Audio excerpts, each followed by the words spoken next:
à chacun, bonjour à chacune. Et effectivement, je vais simplement le répéter, mais bienvenue donc dans ces moments où nous allons étudier la parole de Dieu. Nous allons nous asseoir ensemble autour de l'Écriture pour la comprendre, pour la méditer, pour recevoir ce que le Seigneur veut nous dire. Et effectivement, avec une volonté d'être instruit par elle. La parole de Dieu est la vérité. Et nous voulons recevoir notre instruction, notre direction, la conduite de notre vie, de cette parole. Et donc nous allons passer un temps ensemble dans l'étude de la parole de Dieu. Alors, je vais tout de suite entrer dans le vif du sujet, en précisant effectivement, comme le pasteur Franck vient de le dire, que nous allons parler de sujets extrêmement fondamentaux. Il n'y aura pas aujourd'hui de grandes démonstrations ou de grands nouveaux thèmes que l'on va aborder, mais on va revenir aux fondamentaux de la foi. Mais nous croyons que la parole de Dieu est utile, quel que soit le niveau où l'on est, le niveau de maturité où l'on peut être, eh bien, on peut toujours tirer un bénéfice de l'étude de la parole de Dieu. Alors, ce soir, nous allons en fait étudier, ce soir et puis donc les autres fois où nous verrons pour l'étude biblique, nous allons réétudier, parce que certainement que la majorité des chrétiens qui sont derrière leurs écrans maintenant l'ont déjà étudié ou lu peut-être des cinquantaines ou centaines de fois. Nous allons étudier la première épître de Jean, la première épître de l'apôtre Jean. Alors, et le thème de cette étude biblique est assez simple, c'est donc les axes fondamentaux de la vie chrétienne selon la première épître de Jean. Les axes fondamentaux de la vie chrétienne selon la première épître de Jean. Et donc, nous allons passer du temps dans cette épître. Vous invitez déjà, si vous le pouvez, à prendre vos Bibles devant vous. Ça peut paraître très basique, très fondamental, mais pour que l'étude soit profitable à chacun d'entre nous, c'est vraiment mieux d'avoir sa Bible devant soi avec la première épître de Jean ouverte, puisque c'est elle que nous allons étudier autour de ce thème, donc je le répète, les axes fondamentaux de la vie chrétienne selon la première épître de Jean. Alors premièrement, quel est l'intérêt d'étudier de façon approfondie cette épître? La première épître de Jean, on pourrait dire, et c'est effectivement une porte d'approche de cette épître, il pourrait y en avoir d'autres, mais on pourrait dire que c'est une épître qui nous instruit sur les signes distinctifs des enfants de Dieu. Qu'est-ce qui fait un enfant de Dieu? Qu'est-ce qu'un enfant de Dieu? Quelles sont les caractéristiques fondamentales de ce que l'on peut appeler un enfant de Dieu? On pourrait dire qu'en fait, la première épître de Jean, elle nous trace le portrait du véritable chrétien. Le chrétien, qu'est-ce que c'est finalement? Elle circonscrit les contours de la foi, comme si, en fait, elle nous résumait un petit peu la vie et la foi chrétienne. En fait, la première épître de Jean, on pourrait la voir comme un résumé, un manuel court de la vie chrétienne, avec les axes fondamentaux de cette vie chrétienne qui sont tracés dans cette épître. Et donc, c'est important que nous puissions l'étudier dans un monde où, finalement, on a tellement de conceptions sur ce que être chrétien. Certains vont dire, voilà, moi je suis chrétien pas pratiquant, d'autres vont dire je suis chrétien mais vont adopter des attitudes qui posent question. Et donc finalement, la question qu'on se pose, c'est qu'est-ce qui fait un chrétien, finalement? Et à quoi est-ce qu'on peut découvrir ou considérer que quelqu'un est chrétien ou quelqu'un ne l'est pas? Alors, l'objectif de l'étude, c'est certainement pas d'en arriver à donner un nom aux autres en disant toi t'es un vrai chrétien, toi t'es un faux chrétien, mais le but c'est bien plus soi-même, de dire mais comment est-ce que moi je dois encore évoluer par rapport à ça? Et aussi que nous puissions être fondés sur la question de qu'est-ce que la vie chrétienne? Et que nous ne puissions pas, quelque part, mélanger l'accessoire et l'essentiel. Il y a l'essentiel de la vie chrétienne et puis il y a des accessoires. Il y a des choses qui viennent autour, il y a des choses qui se développent autour, mais il y a, si vous voulez, une colonne vertébrale de la vie chrétienne et nous ne devons pas la manquer. Donc c'est donc une épître, la première épître de Jean, qui nous ramène à la vie chrétienne authentique. Qu'est-ce que la vie chrétienne authentique? Qu'est-ce qu'un authentique chrétien? Et donc on pourrait l'appeler, si on voulait, mais encore une fois c'est une approche, d'autres théologiens pourraient dire, ben non, c'est plutôt ceci, cela, mais on pourrait aussi dire que c'est l'épître de la vie chrétienne authentique. Qu'est-ce que la vie chrétienne authentique? Et peut-être qu'on peut, quelques instants, faire cet effort de s'arrêter sur la première épître de Jean en disant, voilà, je connais plein de choses de la Bible, je connais plein de choses même de cette épître, mais je veux vraiment revenir aux fondamentaux et je veux recirconscrire ma foi. Finalement, on pourrait se poser la question, mais qu'est-ce qui fait de quelqu'un un enfant de Dieu? Est-ce que c'est le fait d'exercer des dons spirituels, parler en langue, avoir le don de prophétie, avoir le don de parole de connaissance, de parole de sagesse? Est-ce que c'est le fait de passer beaucoup de temps dans la louange? Tous les jours, 1 heure, 1 heure et demie devant l'ordinateur en train d'écouter des chants de louange et adorer le Seigneur? Est-ce que c'est parce que j'aime bien lire la Bible? Ouais, la Bible, c'est vraiment un livre intéressant, vraiment. Il y a beaucoup de sagesse là-dedans. Moi, j'aime bien la lire, ça m'intéresse. Est-ce que c'est simplement, moi, je trouve que Jésus-Christ, c'est vraiment un homme au bon cœur. Hein. Il a fait beaucoup de bonnes choses, il a dit des choses intéressantes, hein, on doit s'aimer les uns les autres. Franchement, moi, je trouve que quelqu'un qui dit ça, on devrait quand même l'aimer. Est-ce que c'est être protestant? Et voilà, moi je suis protestant, j'appartiens à une église protestante. Non, en fait, ça peut paraître basique pour ceux qui sont coutumiers de la question, mais c'est une vraie question à se poser. Qu'est-ce qu'un enfant de Dieu? Qu'est-ce que la vie chrétienne authentique?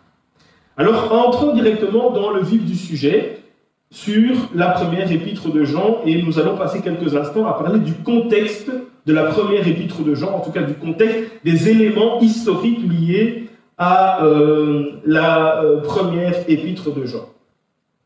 Premièrement, l'auteur. Vous savez que certains textes, certains livres de la Bible ont une paternité contestée. C'est-à-dire qu'on dit, voilà, tel livre, par exemple le livre aux Hébreux, on dit, mais finalement, qui l'a écrit, quelle est la personne qui l'a écrit. Voilà. La première épître de Jean n'a pas de contestation majeure sur qui est son auteur. Nous savons que c'est l'apôtre Jean, l'auteur de l'évangile de Jean, qui a écrit cette épître, et d'ailleurs, les deux autres aussi, puisqu'il y a encore après 2 Jean et 3 Jean. L'apôtre Jean, donc le disciple que Jésus aimait, l'apôtre Jean qui est un témoin, donc comme les autres apôtres, un témoin oculaire de la vie du Sauveur Jésus-Christ, du Seigneur Jésus-Christ. Et vous allez voir que c'est avec cela qu'il commence dans 1 Jean 1, verset 1, ce qui était dès le commencement, ce que nous avons entendu, dit-il, ce que nous avons vu de nos yeux, ce que nous avons contemplé et que nos mains ont touché concernant la parole de vérité. Celui qui écrit la première épître de Jean, c'est celui qui a entendu les paroles de Jésus, qui a vu de ses yeux Jésus, qui a contemplé Jésus. C'est celui qui a été enseigné au plus près de Jésus. C'est un témoin oculaire, visible, de la vie du Seigneur Jésus-Christ. Vous allez voir par exemple au niveau de la question de l'auteur de la première épître de Jean que 1 Jean 1 ressemble très fort à Jean 1. Le prologue, comme on l'appelle, de l'évangile de Jean ressemble très fort à cette introduction de Jean 1 verset 1 et 1 Jean 1, 1 à 2, ce qui était dès le commencement, ce que nous avons entendu, ce que nous avons vu de nos yeux, ce que nous avons contemplé et que nos mains ont touché concernant la parole de vie, et la vie a été manifestée, et nous l'avons vue, et nous lui rendons témoignage, et nous vous annonçons la vie éternelle qui était auprès du Père et qui nous a été manifestée. D'accord? Si vous connaissez bien l'évangile de Jean, premier chapitre, vous voyez que c'est quand même 2 parties qui se ressemblent très fort. Jean donc, on appelle souvent le contemplatif, le disciple que Jésus aimait, celui qui aimait être auprès de Jésus et qui est réputé pour cette approche contemplative, profonde, spirituellement, des vérités de la foi. Non seulement de la vie avec le Seigneur, mais des vérités de la foi. Et vous allez voir qu'il y a une profondeur contemplative, réellement, dans cette épître. On a affaire à quelqu'un qui comprend avec le cœur, qui vit avec le cœur les choses. C'est quelqu'un qui est donc attaché à la méditation, à l'exposition des vérités spirituelles profondes de l'Évangile, et avec une volonté de fortifier la foi des chrétiens. Alors, quelques éléments de contexte, après on va aller dans le vif du sujet. Les buts de cette épître. Premièrement, c'est important pour bien comprendre la première épître de Jean, de bien comprendre que l'épître a pour but de défendre le pur évangile par rapport à des hérésies qui étaient véhiculées dans le monde chrétien à cette époque-là. On appelle ça souvent des épîtres polémiques, dans le sens où c'est une épître qui est écrite en réponse à des hérésies, à des enseignements, à des doctrines fausses qui voguent et qui déstabilisent les chrétiens. Alors on verra en détail plus tard quelle était finalement cette hérésie qui remplissait quelque part le monde chrétien à cette époque-là. L'épître est donc envoyée à des communautés qui font face à des vérités doctrinales fausses qui risquent de faire vaciller leur foi, qui risquent de les égarer, qui risquent de leur faire manquer finalement ce qu'est véritablement un chrétien. L'apôtre n'a pas peur d'appeler ses enseignants hérétiques, des adversaires du Christ, des prophètes de mensonges, des antichrists, il les nomme même antichrists. Et donc il y a un but important qu'il faut bien comprendre, c'est que l'épître a pour but de lutter contre des faux enseignements. Alors, si on ne s'intéresse pas aux enseignements contre lesquels l'épître voulait lutter, on va avoir du mal à comprendre pourquoi est-ce qu'il dit ça et pourquoi est-ce qu'il ne dit pas autre chose. Ces docteurs aussi, on verra ce qu'ils enseignaient en termes doctrinales, mais ces docteurs étaient aussi des docteurs qui prônaient une attitude laxiste vis-à-vis du péché. C'est-à-dire qu'ils prenaient fort à la légère la question du péché, et quelque part, ils encourageaient les chrétiens à la luxure. C'est-à-dire que finalement, bon, le péché, voilà. On verra en détail tout ça. Alors, les particularités de l'épître. L'épître de Jean, la première épître de Jean, vous allez voir, est extrêmement simple à comprendre. C'est une épître facile à comprendre, avec des mots très clairs, des mots très simples, une interprétation et une compréhension aisée. Caractéristique particulière de cette première épître de Jean, elle ressemble un petit peu à un petit manuel de didactique de la vie chrétienne, un petit manuel d'enseignement sur ce qu'est la vie chrétienne, une prédication, un enseignement, une circulaire de référence. Certains parlent même de livre de poche de la vie chrétienne. Vous voyez, le livre de poche, c'est le petit livre que vous prenez avec vous qui vous résume tout ce qu'il faut savoir. Dans certains métiers comme ça, il y a comme des pense-bêtes, alors on a un petit morceau de papier dans lequel on a noté tout ce qu'il fallait. Ah oui, telle situation, il faut faire ça. Et donc on le garde avec soi parce que c'est le petit truc dans lequel on a tout ce qu'il faut. Et donc, parfois on peut considérer la première épître de Jean comme étant cela. Un peu comme un manuel de la foi chrétienne. Vous allez voir par exemple que ce qui renforce le caractère très livre de poche de la première épître de Jean, c'est le fait que, par exemple, il n'y a pas de salutation. Si vous avez lu d'autres épîtres, vous avez souvent vu que les épîtres, il y a toujours des salutations. L'apôtre Paul, il salue, etc. Il n'y a pas de nouvelles. C'est-à-dire que l'auteur, l'apôtre Jean, ne parle pas de lui. Il ne dit pas, comme l'apôtre Paul, moi qui suis en prison, ou moi qui fais face à tels adversaires de la foi. Il n'y a pas ça. Il n'y a pas de signature à la fin. Il n'y a pas de nouvelles personnelles. Vous savez que dans les épîtres de l'apôtre Paul, souvent il est question dites à Archippe, dites bonjour à un tel, et un tel, n'oubliez pas de lui dire que. Il n'y a pas ça dans la première épître de Jean. On a vraiment l'impression que c'est vraiment un condensé de la vie chrétienne. Alors aussi, c'est une épître écrite par un père à ses enfants. Donc l'apôtre Jean, vous le savez, a été un des plus jeunes apôtres et qui a vécu le dernier. C'est d'ailleurs aussi lui qui va rédiger l'Apocalypse de Jean.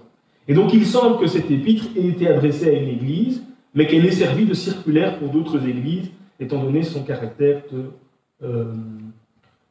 rappel de la foi chrétienne. Alors une marque extrêmement spéciale de la première épître de Jean, c'est le fait qu'elle est construite avec opposition, antinomie, antithèse. C'est-à-dire que l'apôtre, dans toute l'épître, ne cesse d'opposer deux choses absolument inconciliables. C'est vraiment, il y a une fracture à chaque fois entre deux concepts qui ne peuvent pas se réconcilier. D'accord? Et ça, vous allez voir ça dans toute l'épître. Une chose, une autre, qui ne sont pas conciliables, qui ne sont pas rapprochables, qui sont complètement contradictoires, avec lesquels il vient constamment apporter des nuances. Par exemple, l'antithèse ou l'opposition entre la lumière et les ténèbres. La lumière et les ténèbres. Pas possible d'avoir une réconciliation entre les deux. La vérité et le mensonge. On verra aussi qu'il y a ces mots qui reviennent très fort. Vérité, mensonge. Amour, haine. Amour du monde, amour du Père. Donc c'est en fait construit avec cette question. C'est comme s'il y avait une radicalité dans les propos de Jean. Soit c'est l'amour, soit c'est la haine. Soit c'est la vérité, soit c'est le mensonge. Soit c'est la lumière, soit c'est les ténèbres. Il n'y a pas de chemin intermédiaire. Il n'y a pas de voie médiane. On a donc une radicalité avec une véritable incompatibilité entre la lumière, les ténèbres, la vérité, le mensonge.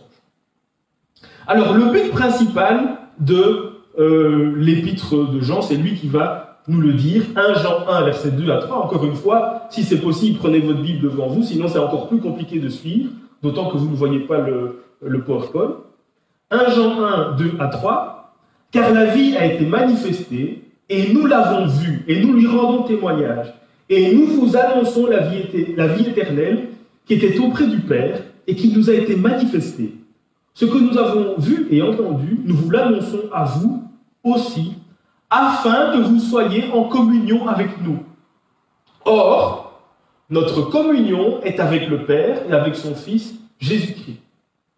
Donc le but principal, c'est cette annonce de la vie de Dieu qui a été manifestée en Jésus-Christ. La vie qui était auprès du Père a été manifestée dans son Fils Jésus-Christ. L'auteur, l'apôtre, est soucieux que ses lecteurs, son but, et il le dit au verset 3, il souhaite que les lecteurs soient participants de la communion avec le Père et avec le Fils. Il dit, nous avons vu le Père, nous avons vu cette gloire, nous avons touché Jésus-Christ. Et maintenant, nous vous annonçons ce message pour que vous soyez vous aussi en communion avec le Père et que vous soyez aussi en communion avec nous. Et donc le but, c'est de nous inviter à la communion avec Dieu et la communion les uns avec les autres. Alors, quels sont les axes fondamentaux de la vie chrétienne si on suit la première épître de Jean? C'est ce que nous allons voir tout au long de cette étude biblique. Je vais juste les citer, quelques grands traits de la vie chrétienne si on suit la première épître de Jean.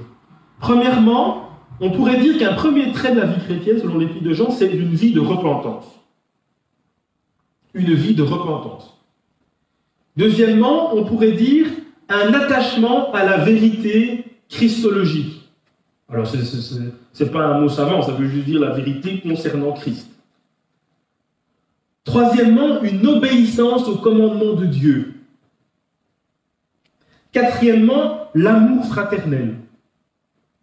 Cinquièmement, la foi au Fils de Dieu. Sixièmement, la sanctification. Alors vous allez voir qu'il y a certains points qui se recoupent. Donc ça, ce sont les axes fondamentaux que nous allons voir ensemble sur cette première épître de Jean. Les grands axes, les grands fondements, les grandes colonnes de la vie chrétienne selon 1 Jean. Premièrement, si on suit la première épître de Jean, le cœur de la vie chrétienne, c'est quoi? Quel est le cœur de la vie chrétienne quand on écoute la première épître de Jean? Le cœur de la vie chrétienne, c'est la communion avec Dieu par Jésus-Christ. La communion avec Dieu par Jésus-Christ. Cette communion qui est la source de la vie éternelle. On comprend que l'apôtre Jean nous dit, ceux qui sont en Christ, ceux qui ont accepté Christ, ceux qui ont reçu Jésus, sont en communion avec le Père. C'est ça le cœur de ma vie chrétienne. Je suis en communion avec le Père. Je suis un enfant du Père par Jésus-Christ. Donc, certains disent, on le verra après, qu'en fait, le mot communion, c'est le mot central de la première épître de Jean. La communion. Nous sommes en communion avec le Père. Nous sommes en relation étroite, intime avec le Père, par son Fils Jésus-Christ. Et parce que nous sommes en communion avec le Père, parce que nous sommes en communion avec la vie, nous avons la vie éternelle. Nous avons la vie éternelle. Donc il y a cette première grande vérité de la communion. C'est ça le cœur de la vie chrétienne. Et tout se construit autour de ce fait que le chrétien est en communion avec Dieu par Jésus-Christ. Aussi, on va voir immédiatement que pour l'apôtre Jean, cette communion avec Dieu par Jésus-Christ implique aussi une communion les uns avec les autres. Tous ceux qui sont en communion avec le Père par Jésus-Christ, tous ceux qui sont devenus enfants de Dieu par Jésus-Christ, sont frères les uns et les autres, sont frères et sœurs les uns des autres. Ils sont en communion les uns avec les autres. Donc une première dimension, qu'on pourrait dire une dimension verticale, le chrétien est en communion avec le Père. Et parce qu'il est en communion avec le Père, il est aussi en communion avec tous les autres qui sont en communion avec le Père. Cela implique aussi, et ça montre déjà comment la vie chrétienne se construit par rapport à ça, la famille des enfants de Dieu. Si nous sommes en communion avec Dieu et que nous sommes en communion les uns avec les autres, nous sommes une famille, nous sommes la famille des enfants de Dieu. Nous sommes en communion avec le Père et ensemble nous formons la famille de Dieu. Ensemble nous formons la famille des enfants de Dieu. Immédiatement, voyez-vous, dans cette petite épître, qui n'est pas une épître qui décrit longuement la vie de l'Église, nous voyons clairement que le chrétien, par sa foi, est automatiquement inclus dans une famille. Il n'est pas indépendant, il n'est pas tout seul, il n'est pas dans son coin. Parce qu'il a reçu Jésus, il est introduit dans une famille. Il est introduit dans un peuple, il est introduit dans une famille des enfants de Dieu. Tous ceux qui sont en communion avec le Père forment une famille qui est la famille des enfants de Dieu. Et on verra que tout de suite, il y a cette insistance sur l'amour fraternel. Vous voyez que dans quelques versets de ce petit manuel de la foi chrétienne, on peut exclure la vie chrétienne solitaire. La vie chrétienne de moi tout seul, la vie chrétienne de moi dans mon coin, la vie chrétienne de moi avec moi-même. Je suis en communion avec les autres. Et vous connaissez évidemment cette parole de Jésus-Christ qui finalement, quand on lui demande à apprendre à prier, dites notre Père. Et il aurait pu dire, voilà, dites mon Père, non, dites notre Père. Parce que nous sommes les enfants de Dieu et donc nous sommes frères et sœurs de tous ceux qui, avec nous, sont enfants de Dieu. Le but donc de l'apôtre, il veut partager la communion. Nous avons la communion, il veut le faire savoir. Nous avons la communion avec le Père et avec son Fils Jésus-Christ. Et il veut partager cette communion, l'information ou la vérité de cette communion à ses lecteurs pour que leur joie soit parfaite. C'est ce qu'il dit dans 1 Jean 1, verset 4. Et nous écrivons ces choses afin que notre joie soit parfaite. La connaissance et le vécu, le fait de savoir que je suis en communion avec Dieu, le fait de vivre que je suis en communion avec Dieu est source d'une joie parfaite.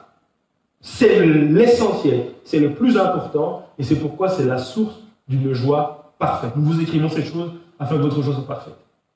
Ici, il faut bien comprendre que la communion avec Dieu, dans 1 Jean 1, au tout début, elle est comprise en termes de réalité spirituelle. Notre communion avec Dieu, c'est une réalité spirituelle. C'est une réalité spirituelle, oui. Ce n'est pas d'abord quelque chose d'expérientiel.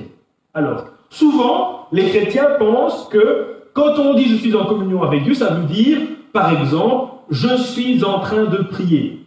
Donc, pendant que je suis en train de prier, je suis en communion avec Dieu. D'accord ? Ou alors, pendant que je suis en train de méditer la parole de Dieu, je suis en communion avec Dieu.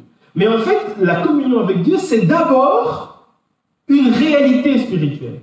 C'est-à-dire que parce que j'ai reçu Jésus-Christ, parce qu'il est mon Seigneur, parce qu'il est mon Sauveur, parce que je me suis uni à lui, eh bien, il y a un fait spirituel, il y a l'existence d'une réalité spirituelle, c'est la communion avec Dieu par Jésus-Christ. La relation directe avec Dieu par Jésus-Christ, la relation intime avec Dieu par Jésus-Christ. Donc, nous sommes en communion avec Dieu, et ça c'est une réalité spirituelle. Ce n'est pas d'abord lié à ce que nous faisons, à ce que nous ne faisons pas. Ce n'est pas d'abord lié au moment où nous sommes en train de faire ou de ne pas faire, en train de prier ou pas en train de prier. C'est d'abord une réalité spirituelle. Nous sommes en communion avec Dieu.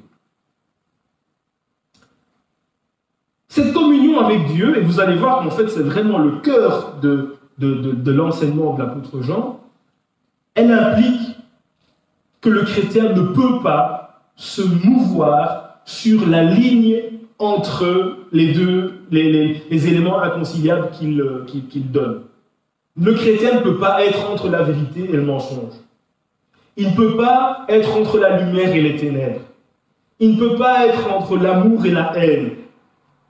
Parce qu'il est en communion avec Dieu, il est appelé à un certain nombre de choses et il est appelé à rejeter tout un ensemble de choses.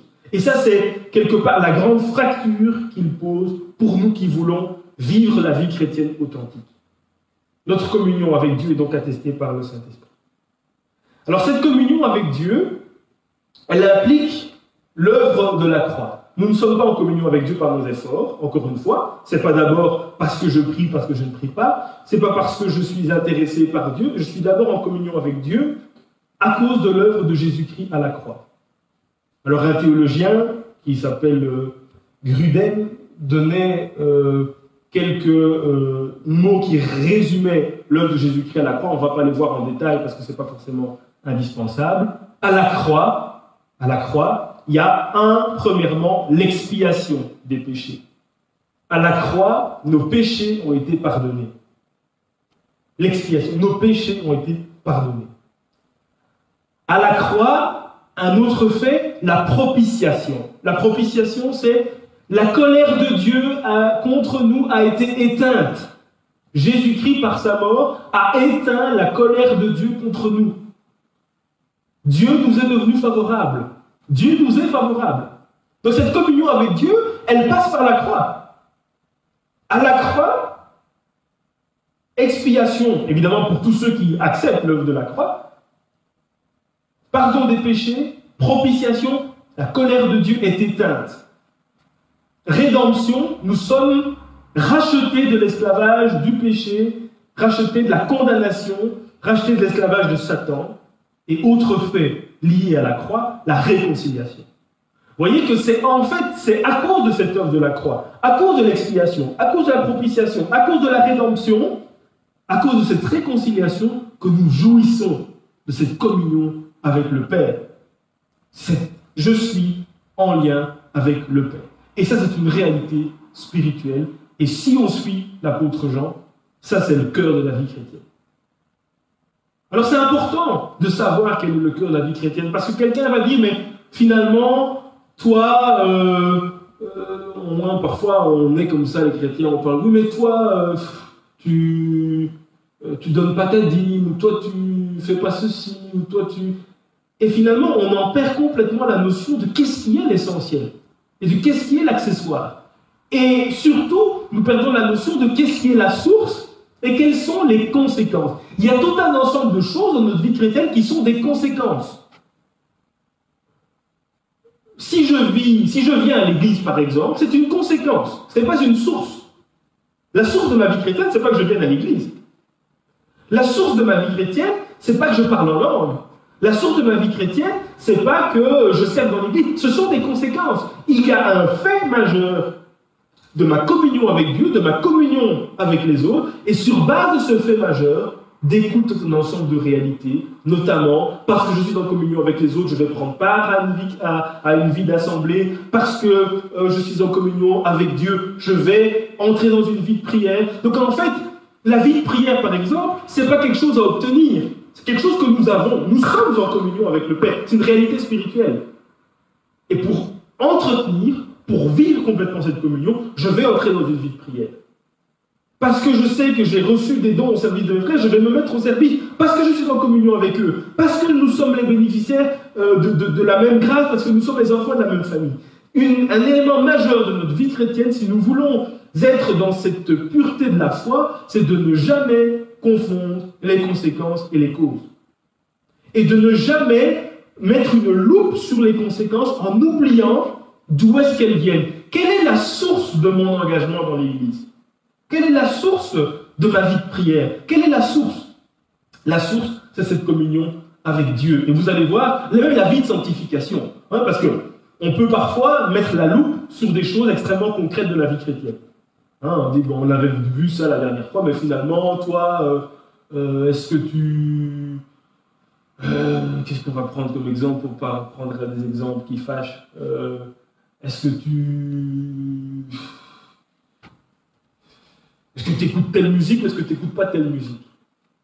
Toi, est-ce que tu viens la semaine à l'église ou est-ce que tu ne viens pas la semaine à l'église? Alors, ce sont des questions importantes. Mais le problème, c'est que si nous nous focalisons sur ces questions en oubliant quelle est leur source, quelle est la source de pourquoi je fais ça et pourquoi je ne le fais pas, eh bien, nous ratons la réalité de la vie chrétienne.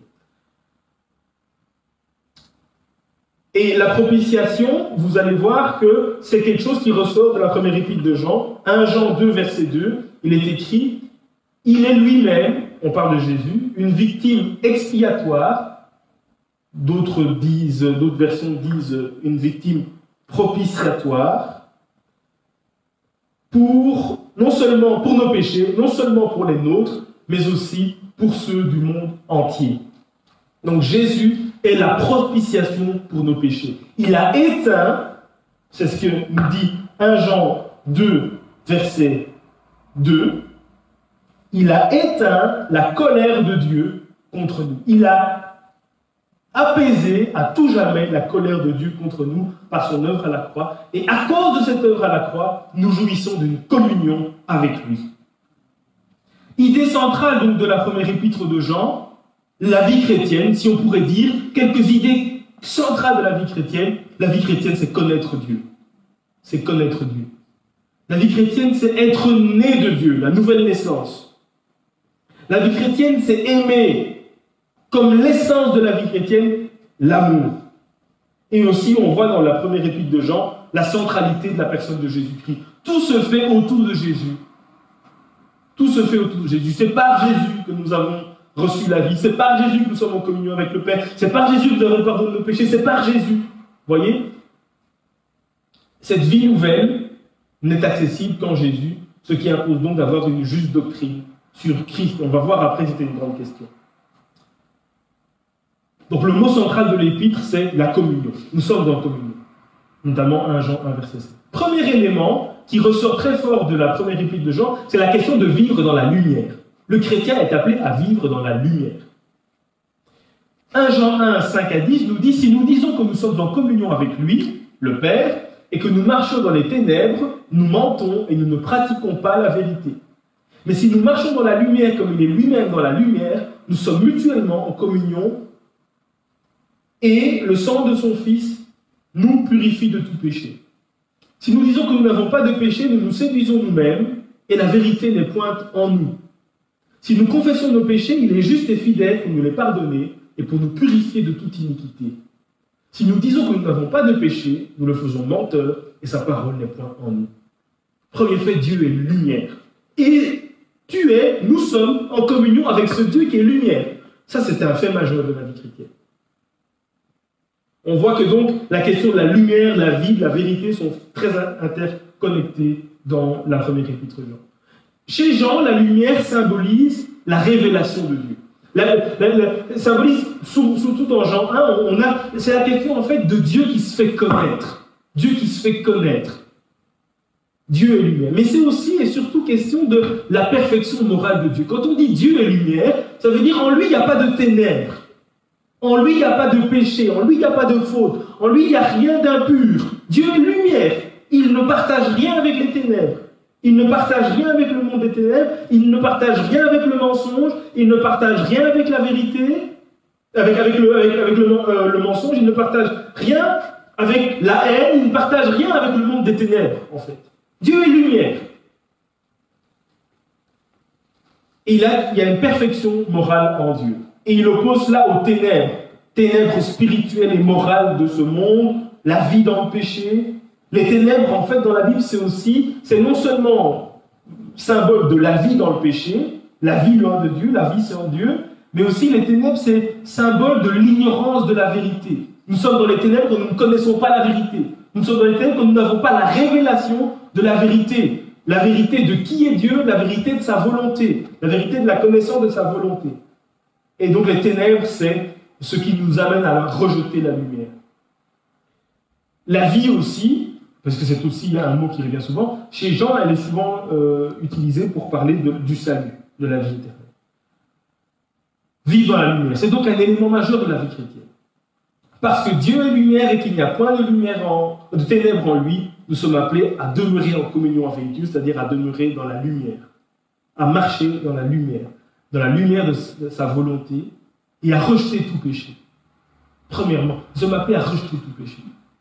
Nous sommes appelés à marcher dans la connaissance de la volonté de Dieu, dans l'obéissance à la volonté de Dieu, parce que c'est en marchant dans la lumière que nous demeurons en communion avec Dieu. Le Dieu en qui il n'y a point de ténèbres ne peut pas communier ou ne peut pas faire ou demeurer en communion avec ceux qui vivent dans les ténèbres. Donc il y a une nécessité de rester dans la lumière de Dieu. Il y a une nécessité de marcher dans la lumière comme il est lumière.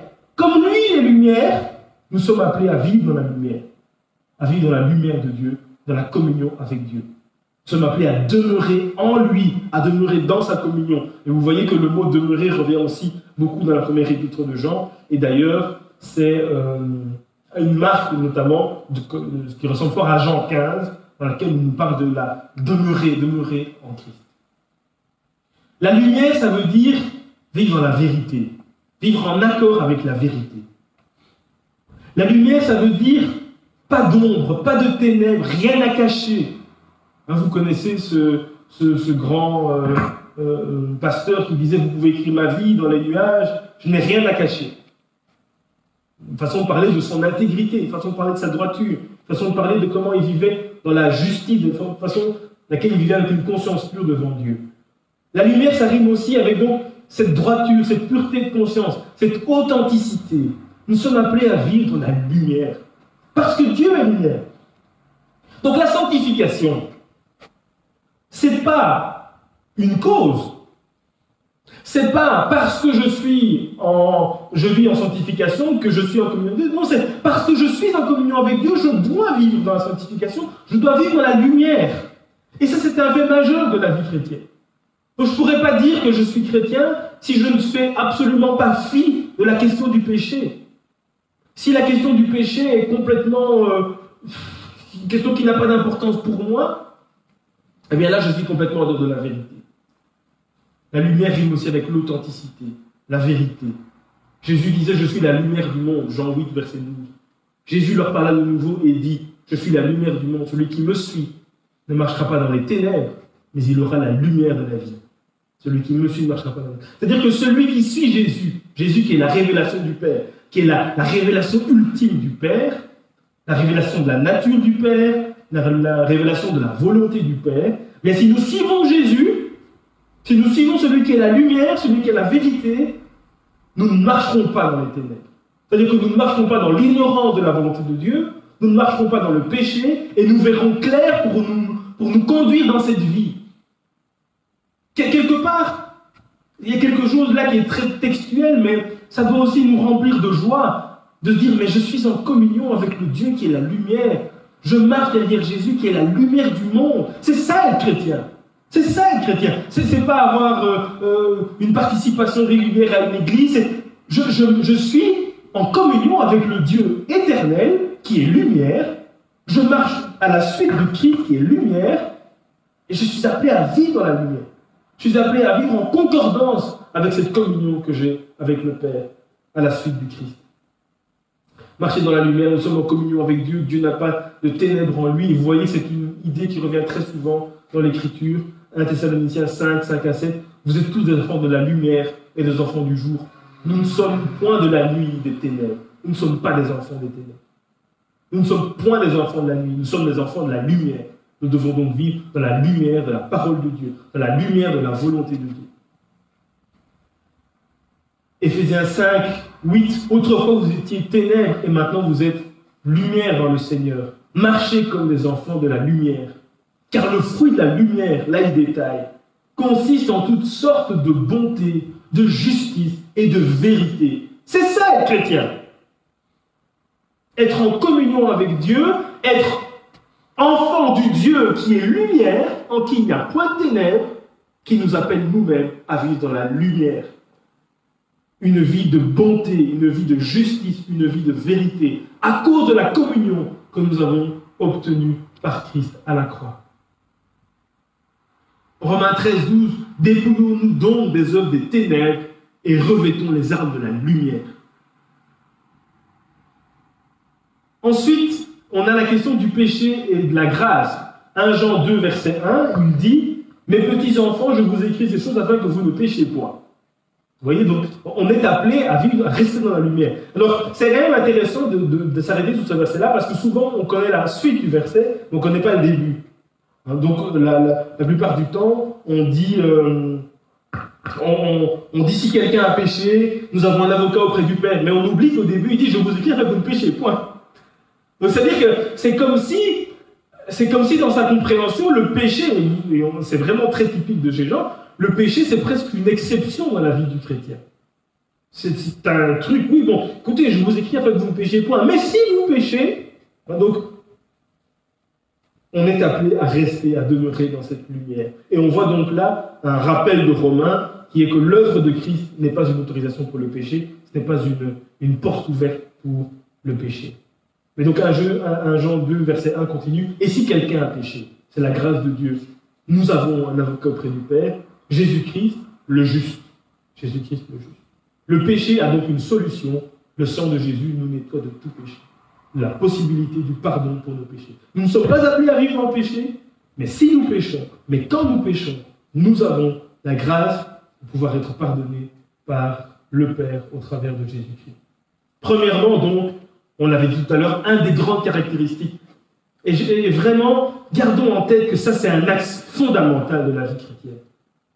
Oublions tous les éléments extérieurs qui feraient de nous des chrétiens pour nous concentrer sur ce qui fondamentalement fait de nous chrétiens. Vous savez, ce qu'on appelle un élément essentiel d'une chose, quand on dit c'est essentiel, un élément essentiel, c'est un élément sans lequel la chose n'est plus la même, où la chose n'a plus de consistance. C'est-à-dire que si je dis si je dis le moteur est un élément essentiel de la voiture, c'est-à-dire qu'une voiture sans moteur, c'est toujours une voiture, mais plus réellement dans la façon dont on en parle. C'est-à-dire que si vous avez une voiture dans votre jardin dans laquelle il n'y a pas de moteur, qu'on vous demande « t'as une voiture ?» théoriquement, vous allez répondre que non. Parce qu'avoir une voiture qui n'a pas de moteur, c'est pas vraiment avoir une voiture. Donc en réalité, quand on dit que c'est un élément essentiel, ça veut dire qu'une vie chrétienne sans ça, c'est pas une vie chrétienne. Première caractéristique donc qu'on a donnée, une vie de repentance. Une vie de repentance. 1 Jean 5, 8 à 9, si nous disons que nous n'avons pas de péché, nous nous séduisons nous-mêmes et la vérité n'est point en nous. Si nous confessons nos péchés, il est juste et fidèle pour nous les pardonner et nous purifier de toute iniquité. Le péché est donc un obstacle à cette communion avec Dieu, et dès lors, cela nous appelle à une vie de repentance. Alors vous savez que Luther avait une formule, Martin Luther, le réformateur, avait une formule qui est vraiment importante pour la vie chrétienne, vraiment à retenir cette formule. Il disait, le chrétien se sait toujours pécheur, toujours juste et toujours repentant. Le chrétien se sait toujours pécheur, toujours juste et toujours repentant. Alors, on vous encourage à retenir des versets bibliques, mais s'il y a une citation d'un théologien à retenir, vous pouvez retenir celle-là. Qu'est-ce qu'elle veut dire, cette citation? Elle veut dire, premièrement, le chrétien se sait toujours pécheur. En d'autres termes, ayant reçu Jésus, je ne suis pas devenu quelqu'un qui est incapable de pécher, je reste pécheur. Le péché continue à nous habiter. Et nous continuons à être en situation de pouvoir encore pécher. C'est ce qu'il dit. Mais si nous péchons, nous avons un avocat auprès du Père. Donc je suis toujours pécheur. Alors, une parenthèse vraiment à ouvrir, mais qui n'a rien à voir avec ici. Vous voyez que c'est un élément important à comprendre, parce que ça veut dire que les jeunes, les nouveaux chrétiens qui sont étonnés de ce qu'ils vivent dans l'Église parfois, qui sont étonnés d'avoir dans l'Église, oh là là, un tel m'a menti, un tel m'a insulté, un tel m'a manqué de respect. On est tout ébranlé comme si c'était absolument anormal de trouver du péché dans l'Église. Ou alors on dit, oh mais un tel, oui, il a mis des vidéos sur Facebook pour dire qu'il est chrétien, et il fait encore ça. Mais oui, nous sommes toujours pécheurs. Ça peut paraître absolument ridicule de le répéter, mais c'est important de le savoir. Nous restons pécheurs. Nous restons des êtres dans lesquels le péché habite. Mais en même temps, parce que c'est ça la grande particularité de la citation de Luther, nous sommes en même temps toujours pécheur, en même temps toujours juste et en même temps toujours repentant. Ensuite, toujours juste, ça veut dire quoi? Ça veut dire que nous sommes justifiés. Et ça, c'est en tout temps. Nous sommes justifiés à cause de Jésus-Christ. La seule justice est devenue la nôtre. Et donc, Dieu nous voit comme justes. Donc, en même temps, nous sommes concrètement, dans la vie de tous les jours, des pécheurs. En même temps, devant Dieu, nous sommes justifiés, donc nous sommes des justes. Nous sommes considérés comme justes devant Dieu. Nous ne le sommes pas, mais nous sommes considérés comme justes devant Dieu. Mais aussi, nous sommes toujours repentants. Ça veut dire que pécheur, juste, ça implique repentant. Le chrétien est toujours repentant. Parce qu'il comprend qu'il vit en communion avec le Père. Parce qu'il comprend qu'il vit en communion avec le Dieu qui est lumière. Eh bien, il comprend qu'il est appelé à vivre une vie de repentance et qu'il est appelé à prendre le péché au sérieux. On a vu que, justement, les gens qui perturbaient la foi des chrétiens dans 1 Jean, c'était surtout des gens qui, aussi, encourageaient un laxisme vis-à-vis du péché, de dire finalement le péché. Non, le chrétien prend au sérieux la question du péché, c'est pour ça qu'il est toujours repentant. Moi, je voudrais vraiment être toujours repentant. Que la repentance soit un mode de vie pour nous. Que la repentance soit un réflexe. C'est au cœur de la vie chrétienne, la repentance. Alors, si notre vie de prière n'est faite que de demandes à Dieu, si notre vie de prière n'est faite que de louanges incessantes, et qu'il n'y a pas de place pour la repentance, c'est un problème. Et même dans notre vie de communauté, si nos réunions de prière sont faites de tout sauf de repentance, c'est un problème. Une vie de repentance, le chrétien prend le péché au sérieux, il ne le banalise pas. La confession des péchés, vous connaissez évidemment cela. J'exprime verbalement mes péchés à Dieu, je nomme ma faute, j'avoue ma faute, je confesse ma faute à Dieu, je lui demande pardon, je regrette cette faute, je demande le pardon de Dieu, j'abandonne cette faute. Celui qui cache ses transgressions ne prospère point, mais celui qui les avoue et les délaisse obtient miséricorde. C'est le Proverbe 28, verset 13. Une vie de repentance est donc notre appel. Deuxièmement, une grande caractéristique de la vie des enfants de Dieu, c'est l'obéissance au commandement de Dieu. L'obéissance au commandement de Dieu. La vie chrétienne n'est pas exempte de commandements de Dieu, contrairement à ce que parfois on pourrait penser.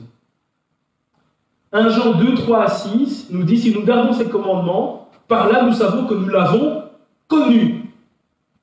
Celui qui dit je l'ai connu et qui ne garde pas ses commandements est un menteur et la vérité n'est point en lui. Mais celui qui garde sa parole, l'amour de Dieu est véritablement parfait en lui, par là nous savons que nous sommes en lui. Celui qui dit qu'il demeure en lui doit marcher aussi comme il a marché lui-même. La connaissance de Dieu, vous avez remarqué ce terme, si nous gardons ces commandements, par là nous savons que nous l'avons connu. Vous voyez que quand on dit nous sommes en communion avec Dieu, il faut qu'on se rende compte de ce que ça veut dire. Il faut qu'on sache quel fait merveilleux. Quand on dit nous sommes en communion avec Dieu, ça veut dire que je connais Dieu. Je connais Dieu, nous l'avons connu. Et si nous l'avons connu, nous devons garder ces commandements. Nous devons vivre en obéissant à ces commandements, les commandements qui nous sont révélés dans l'Écriture. Et le premier commandement, c'est le commandement de l'amour.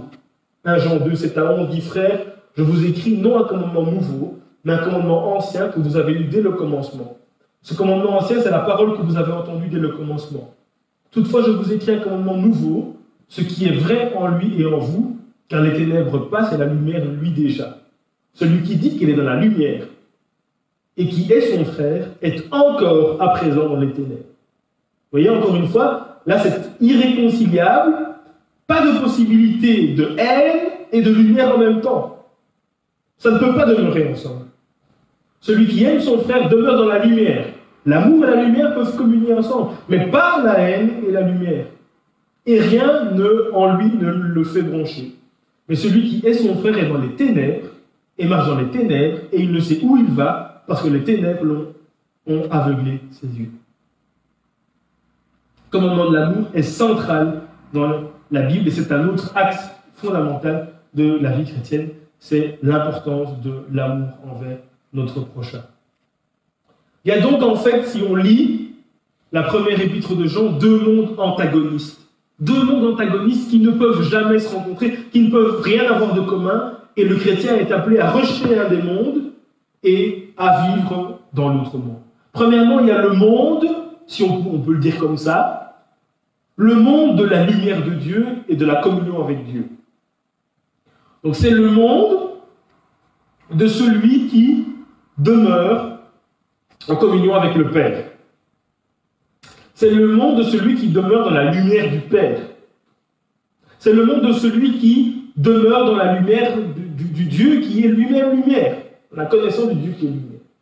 Ce monde de lumière et de communion avec Dieu est fait d'amour, de vérité. C'est un monde dans lequel nous prenons conscience de la vie éternelle que nous avons reçue par grâce, de la réconciliation dont nous sommes bénéficiés. C'est un monde dans lequel nous restons en communion avec les autres enfants de Dieu. Nous ne nous coupons pas des autres.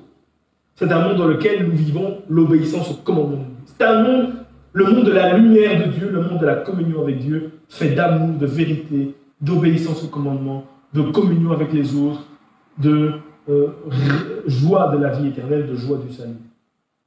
Et puis il y a un autre monde, le monde des ténèbres, dans lequel on retrouve la haine, par exemple. Ça, ce sont tous des termes qui viennent de l'apôtre Jean. L'amour du monde, le péché, la désobéissance au commandement de Dieu, l'intelligence aveuglée, l'ignorance, la non-connaissance de la volonté de Dieu, la non-connaissance de Dieu. Deux mondes antagonistes, deux mondes qui ne peuvent pas se rencontrer. Alors, qu'est-ce qui fait le passage entre un monde et un autre monde? Qu'est-ce qui fait que quelqu'un qui est dans le monde des ténèbres va entrer dans le monde de la lumière et va être appelé à vivre en communion avec tous ces éléments du monde de la lumière? C'est la nouvelle naissance. 1 Jean 3, verset 9 dit « Quiconque est né de Dieu ne pratique pas le péché, parce que la semence de Dieu demeure en lui. » Ça, c'est une expression à prendre conscience. La semence de Dieu demeure en lui, et il ne peut pécher parce qu'il est né de Dieu. Donc la nouvelle naissance, c'est vraiment aussi une réalité spirituelle qui a pour conséquence de nous faire passer, déménager d'un monde à un autre, d'un monde à l'autre.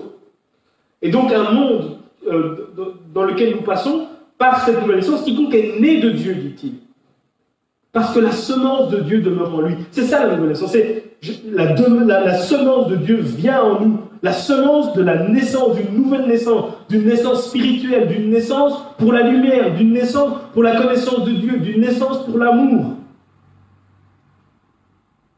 C'est une expression qui revient souvent dans la première épître de Jean, si vous l'avez lu en entier, vous allez voir, quiconque est né de Dieu. Nous sommes nés de Dieu. Encore une fois, cette question de la communion, nous sommes nés de Dieu. Et donc, en fait, la source de notre vie, elle est au plus profond de nous, une semence de vie qui est en nous, qui a été déposée en nous, la nouvelle naissance, et qui nous fait vivre une autre réalité. Jean 3, Jésus lui répondit, en vérité, je te le dis, si un homme est né de nouveau, il ne peut voir le royaume de Dieu. Vous connaissez bien ça.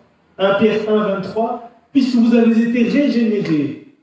Régénérés. Donc en fait, nouvelle naissance et régénération, ça correspond à la même réalité. Sauf que la régénération incite quand même un peu plus sur la question de la temporalité. Donc, la nouvelle naissance, elle arrive à un moment, la régénération, c'est un processus. Un processus qui naît dans cette semence de Dieu mise en nous. Donc 1 Pierre 23, vous avez été régénérés. C'est ça la vie chrétienne. L'élément fondamental qui fait de moi un chrétien, c'est ma régénération, c'est ma nouvelle naissance. Naissance à un monde nouveau, naissance à une réalité spirituelle, naissance à des valeurs nouvelles, naissance à une mentalité nouvelle, naissance à une nouvelle intelligence. On parle du renouvellement de l'intelligence. C'est certainement un des éléments les plus fondamentaux de la vie chrétienne, c'est que cette semence de vie qui a été déposée en nous à la nouvelle naissance puisse croître pour nous emmener dans le monde de la lumière, de la communion avec Dieu. Et donc, vous avez été régénérés, non par une semence corruptible, mais par une semence incorruptible, par la parole vivante et permanente de Dieu. La parole vivante, permanente de Dieu, comme semence pour faire de nous des êtres nouveaux qui vivent en communion avec Dieu le Père. 1 Pierre 2, 29, vous savez qu'il est juste. Si vous savez qu'il est juste, reconnaissez que quiconque pratique la justice est né de lui. Conséquence d'être né de lui, c'est pratiquer la justice. Alors encore 3 versets, toujours dans 1 Jean 5, dans lesquels cette expression revient. Né de Dieu. Né de Dieu. 1 Jean 5, verset 1, quiconque croit que Jésus est le Christ, est né de Dieu. Donc l'élément fondateur, c'est je crois que Jésus est le Christ, je suis né de Dieu. Et quiconque aime celui qui l'a engendré, aime aussi celui qui est né de lui. Né de Dieu. La nouvelle naissance, je suis né de Dieu. 1 Jean 5, 4, parce que tout ce qui est né de Dieu triomphe du monde. Et la victoire qui triomphe du monde, c'est notre foi. Donc il y a dans cette semence aussi, dans la semence reçue à la conversion, qui est la parole de Dieu, qui est le Saint-Esprit, il y a aussi en puissance la victoire contre le monde. Donc le chrétien, dans sa nature, c'est un être victorieux. Parce qu'il a reçu la semence qui le fait triompher du monde. 1 Jean 5, 18, nous savons que quiconque est né de Dieu ne pêche point. En fait, on peut dire, ne pratique pas le péché. Mais celui qui est né de Dieu se garde de lui-même et le malin ne le touche pas. Donc il y a une réalité spirituelle puissante de cette question d'être né de Dieu. 3 Jean 1, verset 11, donc la 3e épître de Jean, 1, 11, dit « Bien-aimé, n'imite pas le mal mais le bien. Celui qui fait le bien est de Dieu. Celui qui fait le mal n'a point vu Dieu. » Alors, faisons attention à quelques expressions qu'on retrouve notamment dans la 1re épître de Jean, qui quand même doivent nous faire prendre conscience de c'est quoi être chrétien d'un point de vue de la réalité spirituelle. Parce qu'il faut qu'on puisse s'élever au... On ne peut pas vivre une vie chrétienne fructueuse, victorieuse, si on reste attaché au concret de la vie chrétienne. Encore une fois, comme on l'a dit au début. Si être chrétien, c'est faire ceci, aller là-bas, parler à un tel, servir ou quoi, eh bien là, on rate le coche. La réalité spirituelle, c'est, prenons 4 expressions qui reviennent dans 1 Jean, l'expression qui nous indique c'est quoi être chrétien. Premièrement, on dit « vu Dieu ». C'est une expression qui revient. Vous avez vu Dieu. Oui, donc, cette question de la connaissance intime, évidemment pas avec les yeux physiques. Autre expression, vous avez connu Dieu. Celui qui dit qu'il l'a connu doit aussi pratiquer ses commandements. Nous, on l'a vu tout à l'heure. Vu Dieu, connu Dieu. Autre expression qu'on vient de voir, né de Dieu. Et puis autre expression, demeurer en Dieu. Vous voyez que l'apôtre Jean, il n'est pas en train de nous dire être chrétien, c'est un truc précaire. Voilà, tu arrives dans une église, tu t'es bien plu, et puis on t'a donné un papier, tu l'as signé. Non, vous avez vu Dieu. Vous connaissez Dieu. Vous êtes né de Dieu. Vous demeurez en Dieu. Et il faut que non seulement que notre foi à nous s'élève au niveau de ces réalités spirituelles, et il faut que lorsque nous partageons ces réalités, nous les partagions à cette hauteur. Comment le dire d'une autre façon? Si ton voisin ou ton collègue te demande c'est quoi être chrétien, et que tu lui donnes une réponse qui est au niveau bas, tu lui feras rater la réalité de ce que c'est. Il dit voilà, donc toi t'es chrétien, ça veut dire quoi? Ben écoute, je suis chrétien, mais ça veut dire que ben voilà, écoute, j'essaie d'être honnête, j'essaie d'être juste, j'essaie de bien me conduire. Ouais, voilà, je suis chrétien, ça veut dire que le dimanche, on essaie d'aller à l'église quand tout va bien. Quand on n'a rien à part ça, ben, on va à l'église. Vous voyez, donc si vous partagez la foi avec ces éléments, quelque part, extérieurs et bas de la vie chrétienne, vous ne faites pas entrer la personne en communion avec les réalités spirituelles dont on parle. Par contre, si vous partagez on dit voilà, chrétien c'est ça, c'est j'ai reçu Jésus, j'ai compris qui était Jésus pour moi. Et j'ai compris que Par Jésus, je pouvais devenir enfant de Dieu, vivre en communion avec Dieu, entendre la volonté de Dieu dans sa parole, vivre selon cette volonté, de connaître Dieu davantage, demeurer en Dieu. Vous voyez, vous parlez en termes de communion, vous parlez en termes de connaissance, vous parlez en termes d'intimité, vous parlez en termes de vie, de relation personnelle. Là, vous apportez une dimension qui peut être aidante pour l'autre. Demeurer en Dieu, 1 Jean 3, 24, celui qui garde ses commandements demeure en Dieu et Dieu est en lui. Alors vous voyez un petit peu, ça fait un peu référence, celui qui m'accueille, eh bien mon Père et moi nous irons souper chez lui. Celui qui garde ses commandements demeure en Dieu. Vous voyez donc, il ne faut pas que notre obéissance au commandement de Dieu soit une obéissance superficielle. Dire, bon, ben écoute, à l'église, on a dit qu'il ne fallait pas vivre dans le concubinage, écoute,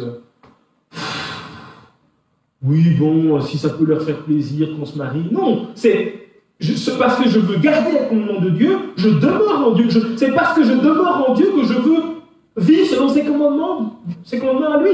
Donc il y a une réalité, un fait spirituel puissant qui donne un moteur, une vie à la décision que je vais prendre. Mais si nos décisions sont toujours prises sur base d'éléments complètement futiles de notre vie chrétienne, il n'y a pas cette puissance, il n'y a pas cette dynamisme de se dire « je dois obéir parce que je demeure en Dieu, parce que je connais Dieu. Moi qui ai entendu Dieu, moi qui ai entendu sa parole, moi qui vis en intimité avec lui, je ne peux pas faire ceci, faire cela. » Donc celui qui garde ses commandements, 1 Jean 3, 24, demeure en Dieu et Dieu en lui. Vous voyez ? De quelle réalité on est en train de parler? On n'est pas en train de parler d'une vie chrétienne au rabais. Il demeure en Dieu. Et Dieu demeure en lui. Et Dieu en lui. Et nous connaissons qu'il demeure en nous par l'Esprit qu'il nous a donné. Je suis l'habitation du Saint-Esprit. Et cela signifie que le Père m'habite, que le Père demeure en moi et que je suis en communion avec le Père. On va arriver tout doucement à la fin de cette partie. On voit aussi que la vie chrétienne, c'est une acquisition de plusieurs bienfaits. 1 Jean 1, 12 à 14 nous dit ceci. « Je vous écris, petits enfants, parce que vos péchés vous ont été pardonnés à cause de son nom. Je vous écris, Père, parce que vous avez connu celui qui est dès le commencement. Je vous écris, jeunes gens, parce que vous avez vaincu le malin. Je vous écris, petits enfants, parce que vous avez connu le Père. Je vous ai écrit, Père, parce que vous avez connu celui qui est dès le commencement. Je vous ai écrit, jeunes gens, parce que vous êtes forts et que la parole de Dieu demeure en vous et que vous avez vaincu le malin. » Alors on va s'arrêter sur ces questions de ces versets-ci de 1 Jean 1, 12 à 14. Alors premièrement, forcément qu'un jour ça vous a posé une question de qui il parle. Quand il dit Père, jeune, Père, petits-enfants, jeunes gens, à qui il parle. Alors, il y a plusieurs explications, mais on peut retenir simplement comme explication que Jean essaye de s'adresser à 3 publics différents. Il est en train de vouloir englober tout le public auquel il s'adresse en citant des stades différents. Alors, soit il fait référence à l'âge des gens, donc les jeunes, les enfants, eux, soit il fait référence à leur maturité spirituelle. Mais bon, on voit un petit peu cette idée de je m'adresse à tout le monde, je parle à vous les jeunes, vous les plus âgés, vous les nouveaux dans la foi. Donc cette globalité. Et ces versets nous indiquent aussi l'acquisition de plusieurs bienfaits qui sont quand même fondamentaux de la vie chrétienne et qui ne sont pas des éléments extérieurs, périphériques, mais qui sont réellement le cœur de la vie chrétienne. Premièrement, il dit aux enfants, vos péchés vous sont pardonnés. Vos péchés vous sont pardonnés. Donc je suis chrétien, mes péchés ont été pardonnés par Jésus-Christ. Il dit aux enfants, au verset 14, vous avez connu le Père. Vous avez connu le Père par Jésus-Christ, parce que vous l'avez accepté, vous connaissez le Père. Il dit aux jeunes gens, vous avez la victoire sur le diable. Et il leur dit, verset 14, que vous êtes forts parce que la parole de Dieu demeure en vous. Et au Père, il leur dit, à 2 reprises, verset 13 et verset 14, vous connaissez celui qui est dès le commencement, vous connaissez Jésus. Alors donc, une vie chrétienne, c'est fait de la connaissance du Sauveur. Je connais le Sauveur. C'est fait de cette connaissance de Dieu. de cette demeurance de la parole de Dieu en nous, de cette victoire sur le mal, de cette victoire sur le diable, de cette victoire sur le monde. Une victoire sur le diable, une victoire sur le monde, une victoire sur le péché, une victoire sur les ténèbres, ça c'est une réalité qui nous est entièrement acquise par Jésus-Christ. Alors, pour cette première partie, nous allons en rester là. Malheureusement, une partie qui a été très théorique pour le début, mais qui a pour but de nous replacer sous les fondements de la foi et que nous puissions recontinuer à bâtir nos vies sur ces fondements. Je vous dis bonne